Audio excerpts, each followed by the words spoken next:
Today's documentary, The Watcher of 657 Boulevard. The letter was waiting for them, just days after moving into their new home. The envelope was ordinary. The message was not. Dearest new neighbor at 657 Boulevard. It began. A chill crawled up their spines. The writer knew things. Intimate things. Then the demand. Do you need to fill the house with the young blood I requested?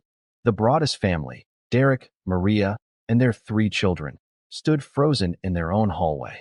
This was their dream home. Now it felt like a cage. Rewind just 1 month. June 2014. The stately Dutch colonial at 657 Boulevard in Westfield, New Jersey, shimmered under the summer sun.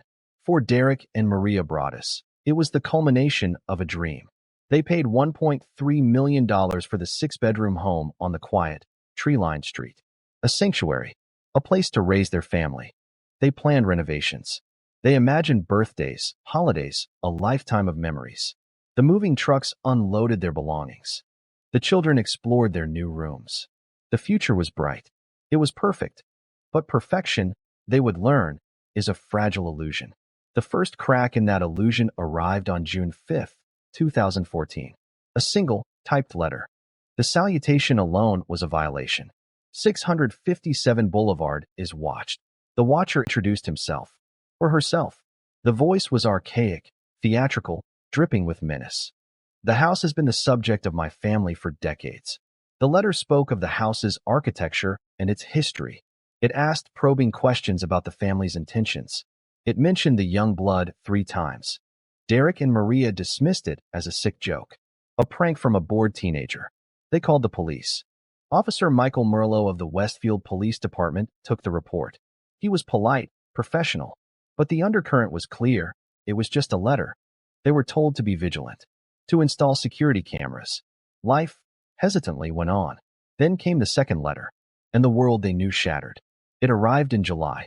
The tone had shifted. The genteel menace was gone, replaced by pure, unadulterated malice. The watcher now spoke directly to the children. By name. I know your names now. The letter detailed the children's movements, their playdates, the games they played in the backyard. Will the young blood play in the basement? Or are they too afraid to go down there alone?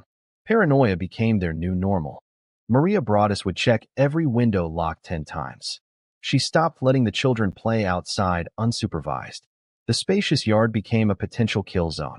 Derek installed a $10,000 security system. Cameras covered every angle. Motion sensors dotted the property. They were prisoners in their own fortress. And still, the watcher watched. The third letter was the breaking point. It arrived in August 2014. It contained a line that would echo in their nightmares forever. I have placed members of my family inside the walls of 657 Boulevard. They have been told to watch and wait for the second coming. The threat was no longer external. It was inside the very structure of the house. The psychological warfare was complete. The family fled.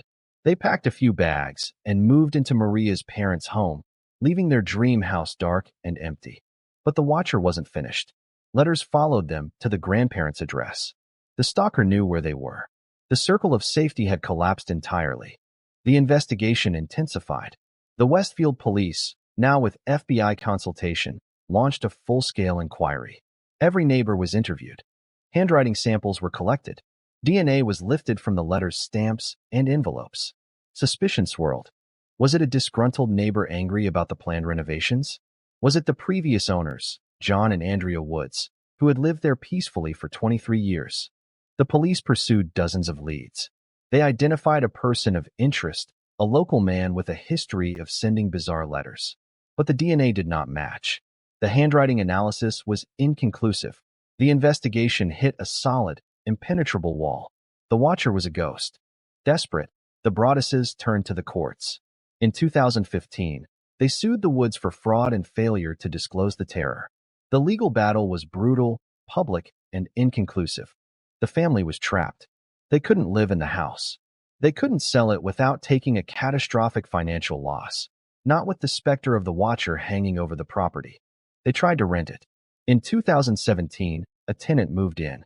For a few months, there was silence. Then, a new letter arrived at 657 Boulevard, addressed to the tenants. The emotional toll was absolute. Interviews with the family revealed hollowed-out people. Derek spoke of the constant, grinding fear. Maria described the guilt of uprooting her children's lives. In 2019, after 5 years of torment, the Broadduses finally sold the house. They took a massive loss. The new owners were a family who knew the full, horrific history. The Westfield police case is still open.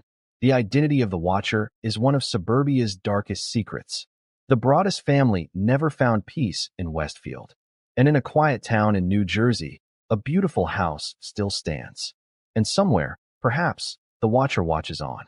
Thank you for watching. If you enjoyed this documentary, please subscribe to our channel. We bring you fascinating documentaries on history, science, civilizations, mysteries, and the untold stories that shaped our world. Hit the subscribe button and the bell icon so you never miss a new release.